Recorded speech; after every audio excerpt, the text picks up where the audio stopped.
di ayat 10 ya, 8 ayat 10 kita baca ya. Lalu Yesus bangkit, karena mereka udah tinggal satu persatu mereka meninggalkan. Lalu Yesus bangkit dan berdiri dan berkata kepadanya, "Hai perempuan, di manakah mereka? Tidak adakah seorang yang menghukum engkau?" Karena sudah meninggalkan semua kan. Jawab perempuan itu, "Tidak ada Tuhan." Lalu kata Yesus, "Aku pun tidak menghukum engkau." Apakah Tuhan Yesus menyepelekan dosa sehingga tidak menghukum? Atas dasar apa Yesus yang mengatasnamakan Allah yang adil dan kudus mengucapkan kata-kata, "Aku tidak menghukum engkau"? Jawaban nanti itu adalah salib, di mana Yesus akan mati untuk dosa seperti wanita. Orang yang berdosa seperti wanita ini termasuk kita-kita ini. Yesus belum menghukum, karena nanti tiba saatnya Yesus akan ada di salib untuk memberikan pengampunan kepada orang-orang berdosa termasuk kita semua. Jadi itulah anugerah yang Tuhan Yesus khotbahkan, sehingga dia tidak menyetujui apa yang untuk dirajam dengan batu, tetapi tidak langsung melawan, tapi dia berikan hal yang terhindar dari buah malakama, telan bapak mati, tidak telan mama mati, tapi ada ternyata menghindari kedua hal ekstrim itu. Dan Yesus sama sekali tidak memihak kepada perlakuan orang yang berzina ini, tetapi itu memberikan pengampunan. Karena di sini kan dia bilang, "Pergilah dan jangan berbuat dosa lagi mulai dari sekarang." Artinya jangan berzina lagi mulai dari sekarang. Karena nanti dosanya dia tidak toleransi, tapi dia akan ganti di atas kayu salib. Itulah anugerah. Kita punya dosa yang begitu banyak. Tuhan tidak akan menghukumkan kita karena akan Tuhan Yesus pikulkan di atas kayu salib. Itu yang Tuhan Yesus lakukan. Nah, Yesus berbicara tentang pengampunan kepada kita bukan karena kita tidak bersalah. Dan tentu saja bukan karena Allah mengedipkan mata pada dosa kita. Yesus bukannya tidak peduli dengan keadilan. Jauh dari itu. Itu adalah karya kehidupan dan kematiannya. Jadi karena ada anugerah yang ditawarkan kepada kita orang berdosa. Ada di Mazmur 85 ayat 11 ya. Pertemuan antara kasih dan keadilan. Itu kan disalib tadi ya. Pertemuan kasih dan keadilan itu sudah dinyatakan di Mazmur 85 ayat 11. Baca. Kasih dan kesetiaan akan bertemu, keadilan dan damai sejahtera akan bercium-ciuman. Jadi keadilan dan kasih akan bertemu seperti bercium-ciuman.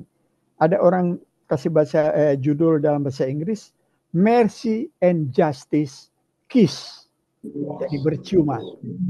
Disitulah salib itu kasih Allah secara vertikal kepada orang berdosa dan keadilan secara kasih secara vertikal, keadilan secara horizontal. Itulah salib menemukan kasih Allah dan keadilan Allah di pundaknya Tuhan Yesus untuk menggantikan kita, dan dosa kita diserahkan kepada Yesus dan kebenaran Yesus diberikan kepada kita sehingga Allah Bapa membenarkan kita. Pak Pendeta bisa tambahkan. Ya, puji Tuhan. Memang ini ayat satu-satunya juga yang berbeda dengan apa yang sudah dialami, mujizat-mujizat yang sudah ditampilkan oleh Alkitab, khususnya Yesus di dalam hal dia menyembuhkan, di dalam berbagai penyakit. Tetapi masalah dosa, ternyata Yesus tidak melakukan hal yang sama. Dia tidak berkata bahwa dosamu sudah diampuni. Dia hanya mengatakan, saya tidak menghukum engkau juga. Dan pergilah dan jangan lagi berbuat dosa. Hanya teguran. Tetapi maknanya ini begitu besar, karena Yesus ini seperti menemplak kepada orang-orang Yahudi, orang-orang Farisi. Sehingga dia mengembalikan, mereka mau mencobai dia, tetapi dia melakukan hal yang tidak mereka duga. Akhirnya mereka mendapat malu, satu persatu menghindar dan meninggalkan. Dan begitu juga dengan perempuan itu, Yesus berkata bahwa aku juga tidak menghukum engkau dan janganlah berbuat dosa. Karena memang seperti dijelaskan oleh Roli, belum ada penggenapan atas pengampunan dosa itu. Yesus belum mati di kayu salib, tetapi dia sudah mengingatkan perempuan itu, janganlah berbuat dosa. Dan bagi kita, kita merupakan satu kelengkapan yang kita sudah terima, bahwa kita sudah mengalami pengampunan dosa itu. Karena Yesus sudah mati di atas kayu salib, mengampuni segala dosa dan kejahatan kita. Kita sudah menerima dia sebagai Tuhan dan Juru Selamat. Kita sudah beroleh kehidupan yang kekal. Dan oleh sebab itu, inilah anugerah yang begitu luar biasa yang sudah menjadi milik kita. Pemahaman yang lebih mendalam. Ya memang ini pengajarannya agak sulit sebetulnya ya. Memahami apa yang dipaparkan oleh Roli, ini mempunyai satu tingkatan. Kalau dalam universitas sudah tingkat doktoral. Jadi begitu tinggi. Artinya kalau kita hanya memiliki sesuatu pemahaman yang biasa-biasa saja, nah ini pemahaman yang memiliki tingkat yang cukup tinggi. Karena untuk memahami kedalaman daripada apa yang diuraikan, tidak sebegitu gampang kita bisa mengerti. Kalau kita tidak melihat sejarah, pengalaman, dan memahami, dan ya dalam diskusi ataupun dalam pemahaman seperti ini, ya baru kita bisa memahami. Terima kasih Roli, kita sudah mendapatkan hal yang baru lagi ya. Dan ini sangat memberikan kepada kita satu pengetahuan yang lebih dalam lagi tentang apa makna daripada pengampunan dosa itu.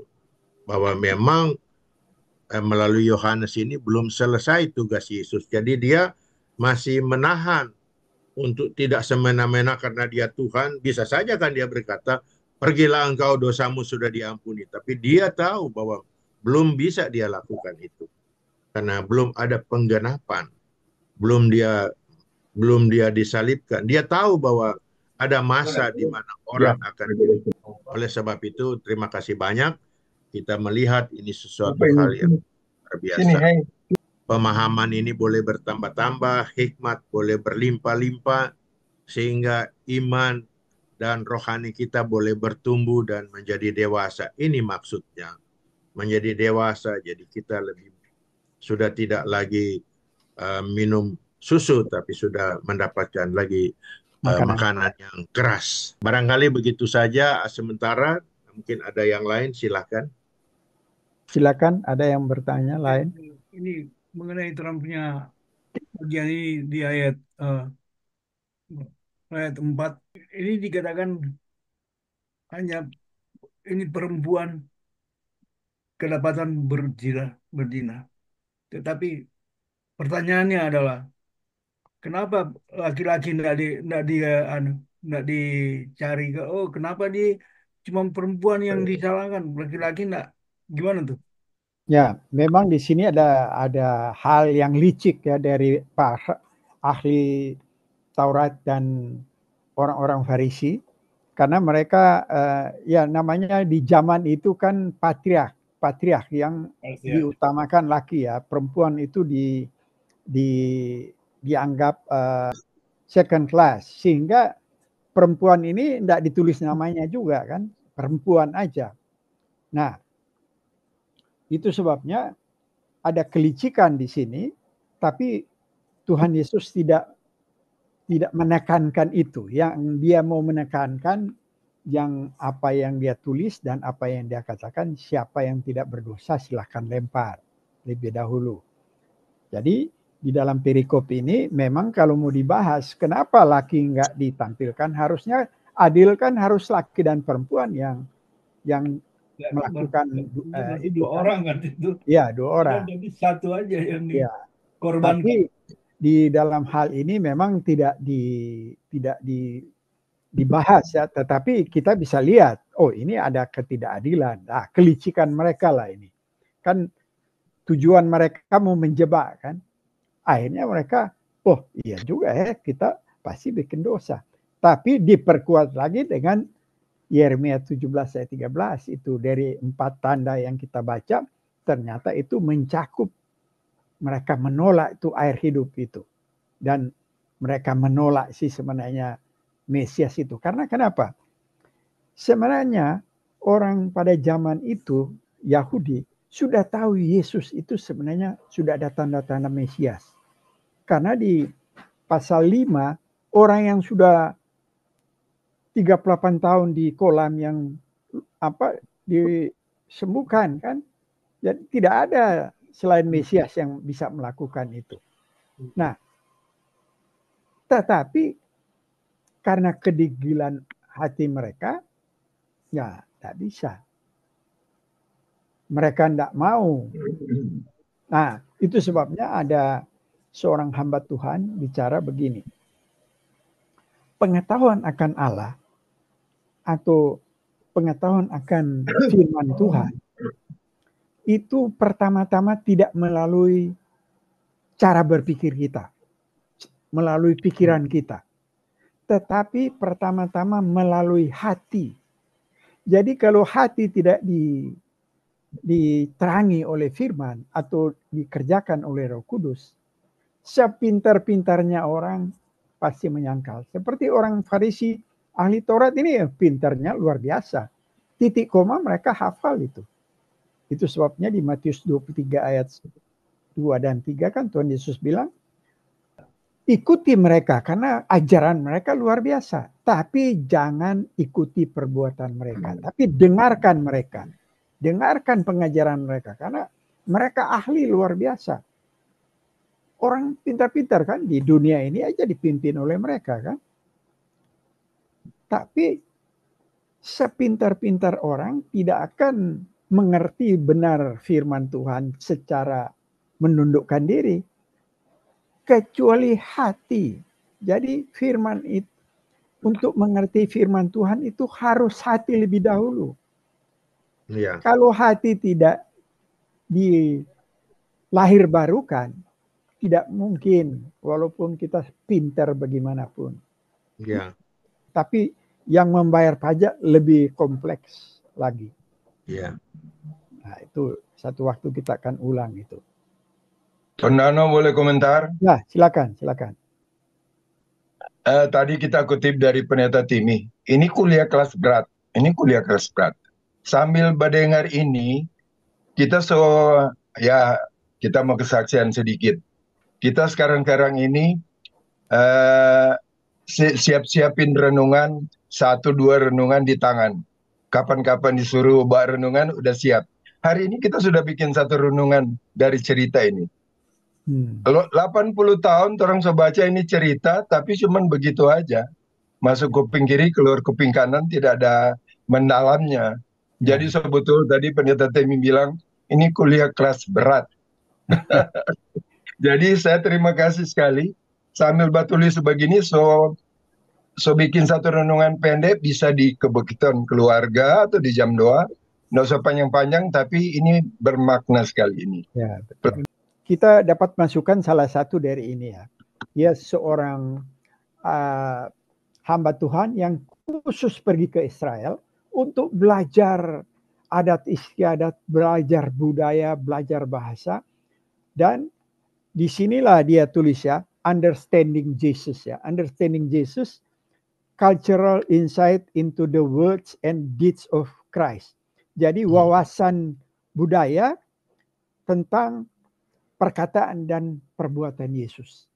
Nah, ini tidak bisa kita mengerti kalau kita tidak tahu budayanya.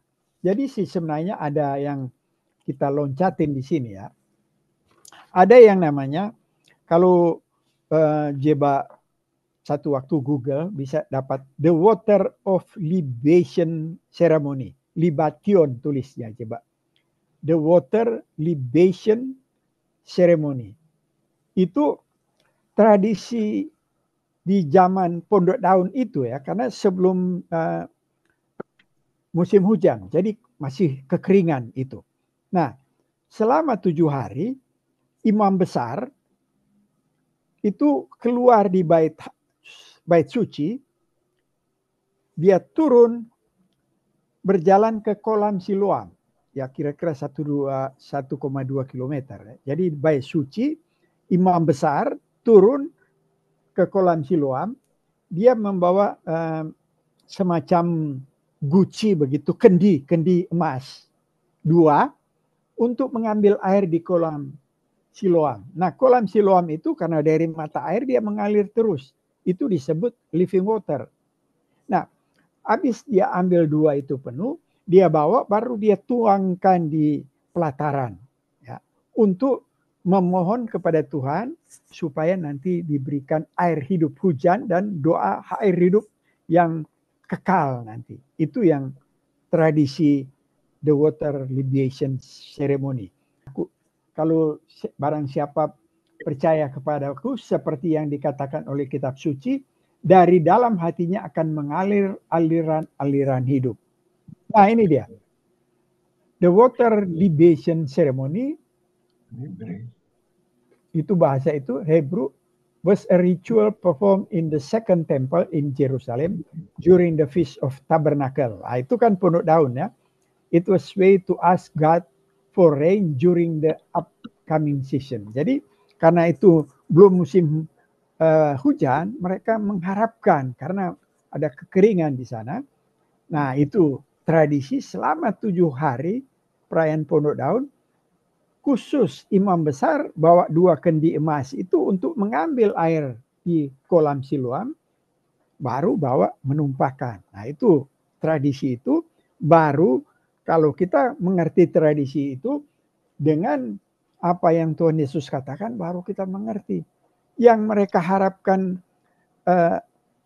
air hidup itu, ternyata Yesus bicara, akulah itu yang kamu doakan untuk air hidup nanti, akulah itu dia. Barang siapa percaya kepadaku, seperti yang dikatakan oleh kitab suci, dari dalam hatinya akan mengalir aliran air hidup.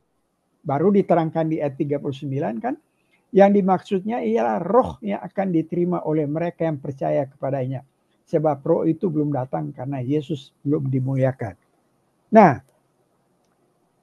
dari kita yang sudah percaya, kan ada roh kudus, itulah air hidup. Jadi semua kita yang percaya ini ada roh di dalam. Siapa bisa baca 1 Korintus 6 ayat 19? Atau tidak tahukah kamu bahwa tubuhmu adalah bait Roh Kudus yang diam di dalam kamu, Roh Kudus yang kamu peroleh dari Allah, dan bahwa kamu bukan milik kamu sendiri? Nah, kita bukan milik, ada Roh Kudus. Itu yang Tuhan Yesus bilang, barang siapa percaya kepadaku, seperti yang dikatakan oleh kitab suci, dari dalam hatinya akan mengalir aliran air hidup. Baru dijelaskan yang dimaksudkannya ialah roh yang akan diterima oleh mereka yang percaya kepadanya. Jadi kita yang percaya dapat Roh Kudus dan kita menjadi baitnya Roh Kudus. Itu sebabnya kita harus hidup kudus. Itu yang Tuhan Yesus bilang di dalam sini. Tetapi orang menolak. Itu yang di Yeremia 17 ayat 13 diterangkan. Mereka meninggal engkau dan akan dipermalukan. Nah, dan Tuhan Yesus menulis di atas tanah, dia bilang kan, because they have forsaken the Lord, the fountain of living waters. Jadi mereka meninggalkan Tuhan yang adalah sumber dari air hidup. Apa itu? Itulah Roh Kudus. Begitu kita percaya kepada Yesus, diberikan Roh Kudus. Ayat 20, kalau diteruskan baca, maka muliakan Allah dengan tubuhmu. Jadi tubuh kita harus memuliakan Allah karena ada Roh Kudus di dalam. Ya. Jadi jangan kita pakai tubuh kita untuk hal-hal yang tidak memuliakan. Ya, jangan-jangan itu ahli Taurat dan orang Farisi ada terlibat dengan itu perempuan. Itu laki-lakinya, Pak Edi. Iya, bisa jadi. Itu orang Kayafas selama tidak dengar tapi komentar. Iya, iya. Iya, tadi sebenarnya tapi pertanyaan dengan Edi itu sama. Hmm. Jadi sebenarnya bukan sekedar jebakan kepada Yesus waktu itu, karena sampai sekarang perempuan mengalami hal yang sama. Ketidakadilan. Ya, Karena laki-laki juga penyebab dosa yang sama. ya. Ya. Kenapa laki-laki tidak menerima status itu yang mestinya dilempar batu? Nah, jadi hukum kita sampai saat ini, perempuan takut sekali mengaku bahwa dia diperkosa. Tapi DP akibat dia yang tertuduh. Padahal dia yang mengalami dosa laki-laki. Mungkin karena waktu Tuhan Yesus, Tuhan waktu di penciptaan, kalau ada wanita di situ, oh karena wanita yang sebaking skala sekali ngoni komang. Memang mungkin ada tuduhan-tuduhan karena wanita yang pertama bikin dosa ya. Tetapi yang luar biasa, Mesias dijanjikan Allah di dalam Kejadian 3:15 melalui perempuan, bukan melalui lelaki. Ya, kalau baca Kejadian 3 ayat 15 ya. Kemudian kalau kita membaca silsilah di Matius 1, ada 4 wanita yang biasa jarang keempat wanita ini ada satu menggoda bapaknya, suaminya punya bapak. Siapa itu? Mertua Tamar. Dia menggoda siapa itu, Raja Yuda. Ya. Nah, dia menggoda. Itu turunan dia itu yang menghasilkan Yesus nanti. Kemudian siapa itu yang perempuan nakal itu di Yosua? Rahab. Nah, itu ditulis di silsilah. Jadi keturunannya si Tamar dan keturunan Rahab itu garis keturunan untuk datang ke Yesus. Ruth. Jadi Ruth seorang yang bukan Yahudi itu turunan yang ditulis di Matius 1. Jadi diutamakan ini walaupun orang yang dianggap bukan hanya second class lagi, ini perempuan nakal. Kemudian Yohanes 4 itu perempuan pertama yang mengabarkan Injil. Bukan laki, perempuan Samaria itu penginjil pertama. Kemudian yang Tuhan Yesus bangkit pertama-tama menampakkan diri kepada perempuan. Dan di dalam pujian Yesus hanya kepada Maria yang memberikan minyak yang berharga di kepala dan di kaki. Itu yang dipuji. Murid-murid nggak dipuji. Jadi apa yang dipinggirkan seperti yang diterangkan Pak Niko, itu Tuhan Yesus angkat. Tuhan angkat mulai dari kelahiran Mesias hanya melalui perempuan, tidak melibatkan laki. Nah, itu sebabnya apa yang dipinggirkan itu yang dimuliakan oleh Tuhan. Jadi sebenarnya pengakuan para lelaki bahwa mereka sama dosanya sudah nyata sekali, mereka tidak berani lempar batu. Ya, betul. Jadi itu bisa dipegang sebagai alasan kuat bahwa ketidakadilan bagi wanita. Tapi kalau dilihat kedua belah pihak, ya yang satu menggoda, satu tergoda, jadi semua laki perempuan berbuat dosa lah. Iya. Sampai sekarang orang berbuat dosa. Iya. Jadi sukar sekali memakai angka-angka mana yang paling berdosa. Iya, betul. Betul. Pakai timbangan maksudnya. Tapi di balik itu semua perempuan mendapat semacam special ordinary ya, keistimewaan. Iya, yang Tuhan Yesus lakukan.